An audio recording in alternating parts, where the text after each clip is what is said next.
Hello, welcome back to Rooted for Growth. Today's episode is called The Harvest. We've spent the last several episodes talking about storms, pruning, wind, and deep roots. All these things that happen below the surface. Today, though, we're going to talk about something a little bit different.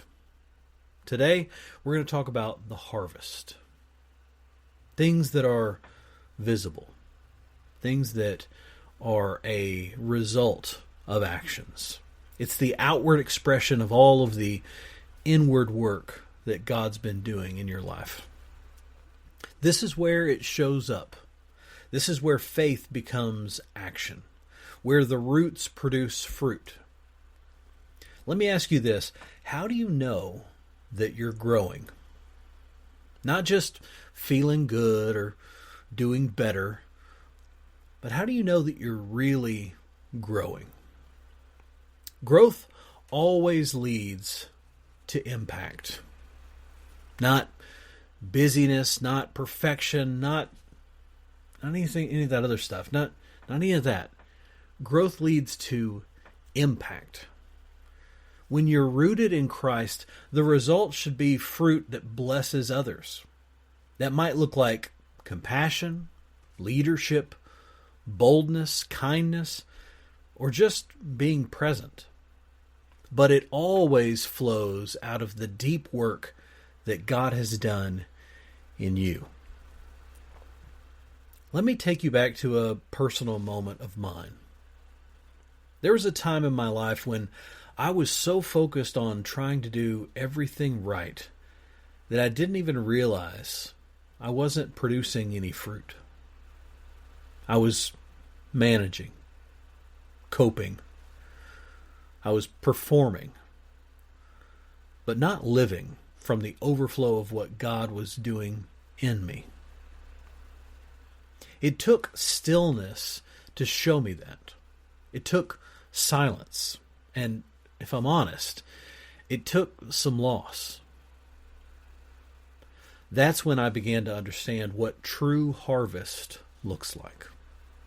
Not striving, not proving, but abiding. John 15:5 says, I am the vine, ye are the branches. He that abideth in me, and I in him, the same bringeth forth much fruit, for without me ye can do nothing. Jesus didn't say, you might bear fruit. He said, much fruit. But only if we remain in him. The harvest is never manufactured. It's not about hustle. It's about health.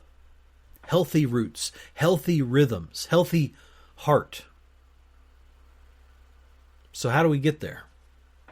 Let's walk through 3 reminders today, each beginning with the letter I.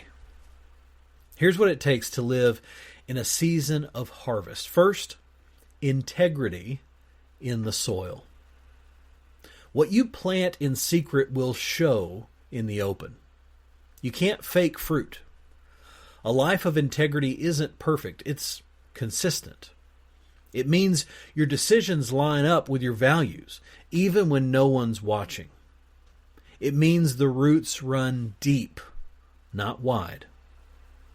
A tree that bears fruit is first a tree that learned how to remain. From a psychotherapy perspective, this aligns with what we call congruence. Congruence is the harmony between a person's internal beliefs and their external beliefs. When we lack congruence, we feel fractured, disconnected. But when our faith and our actions are aligned, there's peace. That's integrity in action. The second point is intentionality in the process. Harvest doesn't happen by accident. It's the result of cultivation.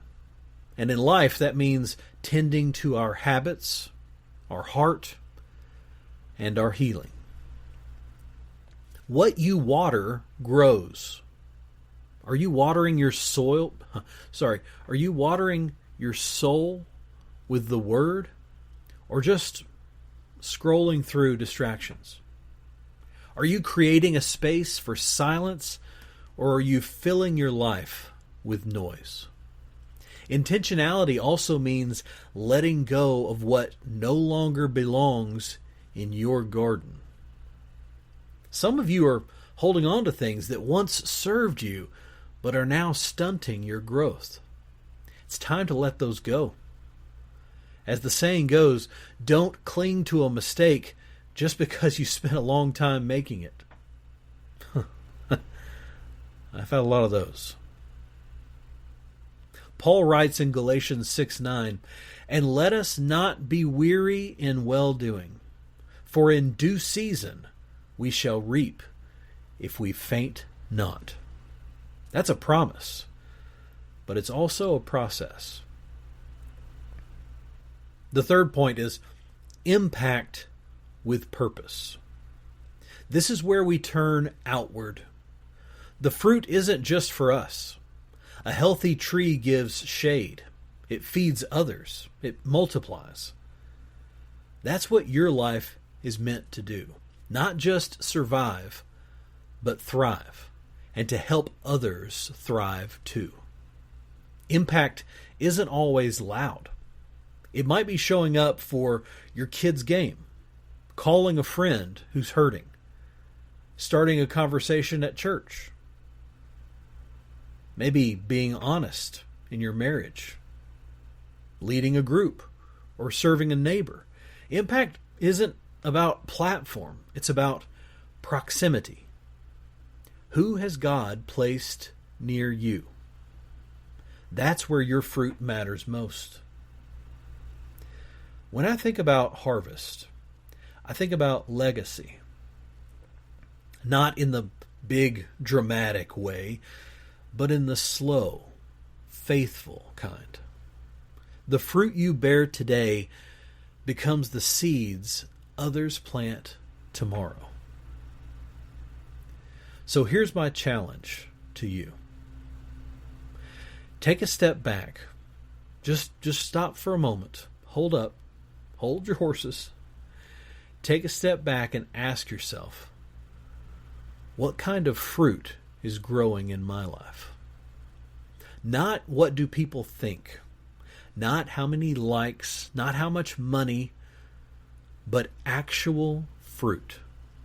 Love, joy, peace, patience, kindness, goodness, faithfulness, gentleness, and self-control. Galatians 5 call these the fruit of the Spirit. Not the fruit of effort, not the fruit of guilt, the fruit of the Spirit. They grow as we remain rooted in Christ. And when we do, we don't just survive, we multiply. Let me leave you with 3 takeaways to carry on into your week. 1, plant with purpose. Don't let life just happen to you. Be intentional. Know your values. Sow in faith. S-O-W. Sow in faith. Number 2, protect the process. Don't despise the waiting. Don't rush the growth. Stay faithful in the in-between. And 3, produce with praise. Whatever fruit is growing in your life, thank God for it. Worship Him in it. Offer it back to Him. Remember, the harvest isn't the end of the journey. It's the beginning of someone else's. So, as we end today, remember, stay rooted, keep growing, and trust that what God planted in you will bear fruit in season. Thanks for listening to the Rooted for Growth podcast today. If this episode blessed you, share it with a friend. Tag @Whitman Collective and use the hashtag Rooted for Growth.